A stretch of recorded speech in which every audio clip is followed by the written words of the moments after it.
사랑하는 교우 여러분, 지난 밤에도 모두 평안하셨습니까? 오늘은 2021년 1월 14일 목요일 새벽입니다. 오늘도 다 같이 사도신경으로 신앙 고백을 하면서 새벽 기도회를 시작하겠습니다. 나는 전능하신 아버지 하나님, 천지의 창조주를 믿습니다. 나는 그의 유일하신 아들, 우리 주 예수 그리스도를 믿습니다.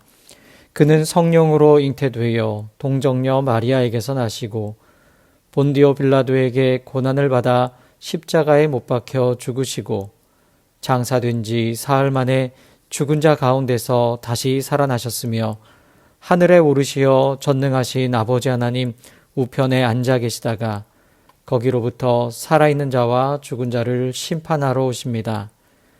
나는 성령을 믿으며 거룩한 공교회와 성도의 교제와 죄를 용서받는 것과 몸의 부활과 영생을 믿습니다. 아멘. 오늘 하루 동안 함께 묵상할 찬송은 찬송가 363장 내가 깊은 곳에서입니다. 찬송가 363장 찬양을 함께 부르면서 우리의 기도를 들으시는 하나님을 더욱 신뢰하는 오늘 하루의 삶을 사시기 바랍니다. 오늘 함께 나눌 하나님의 말씀은 시편 70편 1절에서부터 5절까지의 말씀입니다. 구약성경 851면에 있습니다. 시편 70편 1절에서 5절의 말씀, 제가 하나님의 말씀을 읽겠습니다. 하나님이여 나를 건지소서, 여호와여 속히 나를 도우소서. 나의 영혼을 찾는 자들이 수치와 무한을 당하게 하시며 나의 상함을 기뻐하는 자들이 뒤로 물러가 수모를 당하게 하소서. 아하 아하 하는 자들이 자기 수치로 말미암아 뒤로 물러가게 하소서. 주를 찾는 모든 자들이 주로 말미암아 기뻐하고 즐거워하게 하시며 주의 구원을 사랑하는 자들이 항상 말하기를 하나님은 위대하시다 하게 하소서. 나는 가난하고 궁핍하오니 하나님이여 속히 내게 임하소서. 주는 나의 도움이시요 나를 건지시는 이시오니 여호와여 지체하지 마소서. 아멘. 제가 시편 70편 말씀을 지금은 개역 개정으로 읽었습니다만 새번역 성경으로 다시 읽어보겠습니다. 여러분이 혹시 개역 개정 성경을 가지고 계신다면 다시 한번 성경을 보시면서 또 귀로는 새번역 성경을 한번 비교하면서 들어보시면 좋겠습니다. 주님, 너그럽게 보시고 나를 건져 주십시오. 주님, 빨리 나를 도와주십시오. 내 목숨을 노리는 자들이 수치를 당하게 해주십시오. 내 재난을 기뻐하는 자들이 모두 물러가서 수모를 당하게 해주십시오. 깔깔대며 나를 조소하는 자들이 창피를 당하고 물러가게 해주십시오. 그러나 주님을 찾는 사람은 누구나 주님 때문에 기뻐하고 즐거워하게 해주십시오.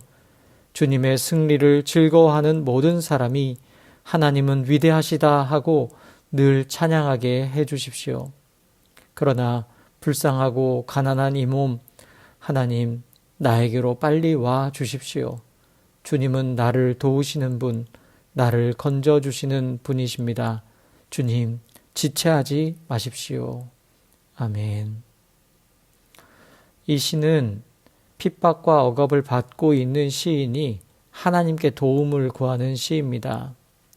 그 시인의 주변에는 그의 목숨을 노리는 사람들, 그가 당하고 있는 재난을 기뻐하는 사람들, 그러면서 깔깔거리며 조소하는 사람들이 있었습니다. 시인은 그들에게서 나를 건져주시고 구원해 주셔서 우리가 하나님은 위대하시다 하는 찬양을 할 수 있도록 해달라고 하나님께 간청을 하고 있습니다. 여러분, 핍박을 받고 억압을 당하는 것 얼마나 힘들고 괴로운 일이겠습니까? 직접 경험해 보지 못한 사람은 아마 조금도 이해하기 어려울 것입니다. 그런데 요즘 우리 주변에 한국 교회가 핍박을 받고 억압을 당하고 있다고 주장하는 분들이 있습니다. 정부가 예배를 드리지 못하게 하고 심지어 교회를 폐쇄하려고 한다고 주장하기도 합니다. 지금 화면에서 보시는 내용은 지난 1월 7일에 전국 17개 광역시도 226개 시국은 기독교 총연합이라는 단체명으로 한 신문에 실린 전면 광고입니다.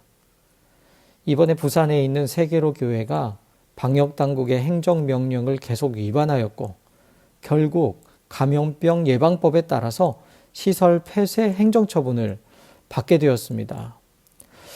좀 찾아보니 이 세계로 교회가 그동안 비대면 예배 조치를 내린 것에 위반을 해서 부산광역시로부터 6차례 고발을 당했다고 합니다.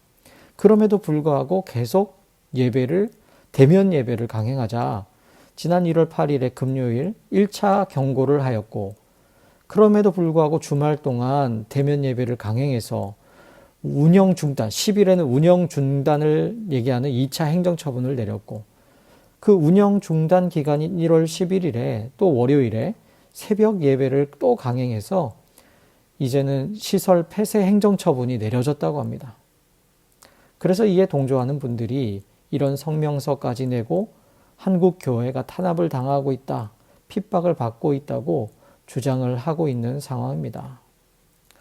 아마 여러분도 아시다시피 이 문제로 인해서 많은 한국 교회에 또 비판이 또 비난이 쏟아지고 있는 현실을 아마 아시는 줄로 믿습니다. 여러분은 어떻게 생각하십니까? 행정 당국의 조치가 너무 지나치다 과하다 생각할 수도 있겠지만 또 생각해보면 이 단계를 거쳐서 그동안 6차례나 위반이나 고발하고 계속 경고 조치를 했음에도 전혀 따르지 않았던 이 교회에 대해서 그럼 가만히 두는 것이 또 행정기관의 역할일까라는 생각도 하게 됩니다. 여러분 이렇게 한번 생각을 해보면 어떻겠습니까? 이렇게 우리가 온라인으로 드리는 예배는 과연 예배가 아니겠습니까? 온라인으로 드리는 예배가 예배일 수 없다면 여러분 여러 기독교 방송 채널에서 각 교회 예배 실황을 보여주고 방영을 하고 있는데 그걸 왜 보여줘야 합니까? 설교 방송을 할 이유가 있습니까? 그 예배도 아니고 설교도 아닐 텐데요. 그런데 우리는 다 익숙하게 방송을 보고 방송을 통해서 또 예배를 드리고 있지 않습니까? 또 코로나 상황을 맞이해서 이미 많은 교회들이 이 코로나 시대에 맞도록 대면 예배가 어려운 상황에서도 그 외에 다양한 방식으로 예배를 드릴 수 있도록 다양한 노력과 또 힘을 쓰고 있는 것이 현실입니다. 이 성명서를 낸 분들의 이야기에 따르면 그렇게 애쓰고 노력하는 교회들의 노력은 한마디로 믿음이 없는 행위, 예배도 아닌데 억지로 정부의 그 행정명령에 그냥 순응을 하는 정말 믿음 없는 교회에 지나지 않는다는 말씀입니다. 다른 그림 하나를 더 보여드리겠습니다. 이 사진은 한 교회에 붙여진 벽보입니다. 그 교회 담임 목사님이 지난 2020년 8월 21일에 교회 입구에 붙인 벽보입니다. 그때가 언제냐면 지난 여름에 광화문 집회로 인해서 전국적으로 코로나가 확산되던 때입니다. 벽보의 내용이 다음과 같습니다. 예배드리면 죽는다고 칼이 들어올 때 목숨을 걸고 예배드리는 것이 신앙입니다. 그러나 예배 모임이 칼이 되어 이웃의 목숨을 위태롭게 하면 모이지 않는 것이 신앙입니다. 이 표현이 좀 과하다라고 보실 수도 있겠지만 이 목사님께서 전하고자 하는 메시지는 분명합니다. 바로 지금은 어떤 모임이라도 모이는 것이 다른 사람들에게 피해가 되는 상황이기에 그렇다면 믿음으로 모이지 않고 다른 방법으로 그 모임을 대신하는 것, 이것이 진정한 신앙이라는 것이지요. 어떻게 보면 지금 이 상황은 그렇게 행정당국 명령을 거부하고 오히려 한국교회가 핍박을 당하고 있다고 외치는 그분들이 이렇게 소리를 내고 있는 이 상황은 교회가 핍박을 당하고 있는 상황이라기보다는 교회가 세상을 위협하고 세상을 향해 협박을 하고 있는 상황으로 보이기까지 합니다. 오늘 4절에서 시편 기자가 노래하듯이 바로 우리는 하나님의 위대하심을 나타내야 하는 사람들입니다. 다른 표현으로는 하나님의 살아계심을 증거하는 사람들, 하나님께 영광을 돌리는 사람이 되어야 합니다. 과거에는 서로 다른 부족들 사이에 싸움이 있으면 이 싸움은 그들이 섬기는 신들의 싸움으로 여겼습니다. 그래서 싸워서 이기게 되면 그 이긴 부족의 신이 다른 신보다 더 위대한 신으로 인정을 받았던 것이죠.